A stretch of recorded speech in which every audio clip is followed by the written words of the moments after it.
আমরা সবাই চাই লোকে আমাকে সম্মান করুক। আপনিও নিশ্চয়ই চান সবাই আপনাকে সম্মান করুক, ভালোবাসুক। কিন্তু কি করলে সবার সম্মান পাওয়া যায় তার রহস্য হয়তো এখনো খুঁজে পাননি। আচ্ছা, আপনি যেসব লোককে সম্মান করেন একটু ভাবুন তো, কেন আপনি তাদের সম্মান করেন? নিশ্চয়ই সে লোকটি কখনো কারো উপর রেগে যায়নি, সবসময় হাসি মুখে কথা বলে, কখনো মিথ্যে বলেনি, লোকটি ধূমপান করে না, এইসব তো।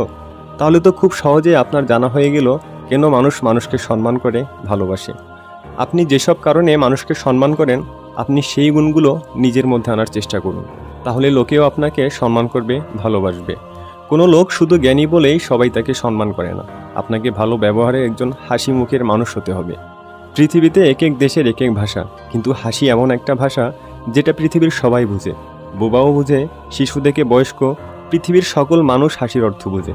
আপনি যদি মুখে সবসময় জোর করেও হাসি রাখেন তাহলে আপনি কখনো কারোর সাথে দুর্ব্যবহার করতে পারবেন না, কারণ হাসি মুখে কারোর সাথে রাগা যায় না, হাসি মুখে কারোর সাথে দুর্ব্যবহার করা যায় না। আর আপনি যতক্ষণ হাসি মুখে থাকবেন ততক্ষণ যেহেতু কারোর সাথে দুর্ব্যবহার করবেন না, এমনকি আপনার ছোটোখাটো ভুলগুলো অন্যরা খুব সুন্দর চোখে দেখবে। সুতরাং আপনার ভালো থাকাটা পুরোটাই আপনার উপর নির্ভর করছে। প্রতিদিন নিজেকে নিজেই সুখ উপহার দিন।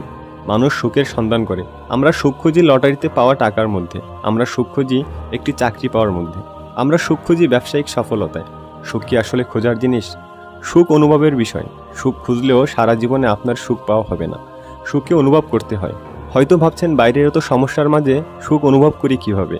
বাইরের কোনো ঘটনা আপনার মনে কতটুকু প্রভাব সৃষ্টি করলো তার জন্য ঘটনা যতটা না দায়ী তার চেয়েও বেশি দায়ী আপনি ঘটনাকে কিভাবে দেখছেন সেটা। আপনি রাস্তা দিয়ে হেঁটে যাচ্ছেন, পাশে আপনার পরিচিত কোনো ছেলে হেঁটে গেল কিন্তু আপনাকে সালাম দিল না। এটা ভেবে আপনার মাথা গরম হয়ে গেল, কেন সে আপনাকে সালাম দিল না।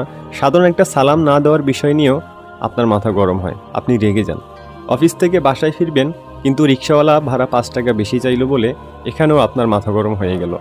দেখুন, আপনি কিন্তু ঘটনাকে নিয়ন্ত্রণ করতে পারছেন না, উল্টো ঘটনা আপনাকে নিয়ন্ত্রণ করছে। অথচ হওয়ার কথা ছিল উল্টোটা।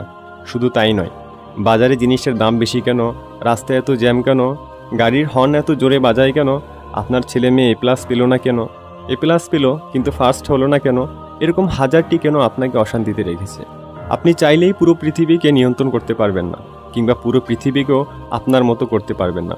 আপনি শুধু নিজেকে নিয়ন্ত্রণ করতে পারবেন। অথচ আপনি যেটা পারবেন সেটা না করে যেটা পারবেন না সেটাই করতে চাইবেন। আপনি যদি না রাগেন তাহলে পৃথিবীর এমন কি শক্তি আছে যেটা আপনাকে রাগিয়ে দিবে? আপনি যদি ব্যথা না পেতে চান তবে চাইলেই যে কেউ আপনাকে একটা লাঠির আঘাতে ব্যথা দিতে পারে। অর্থাৎ এটা আপনার চাওয়ার উপর নির্ভর করছে না। কিন্তু আপনি রেগে না গেলে আপনাকে রাগাবে এমন সাধ্য কারণেই। আপনি যদি সুখে থাকতে চান তবে হাসুন প্রাণ খুলে, অন্যদের সাথে হাসি মুখে কথা বলুন, ভালো ব্যবহার করুন, কেননা হাসিতে পৃথিবীর সবচেয়ে বড় সৌন্দর্য লুকিয়ে আছে।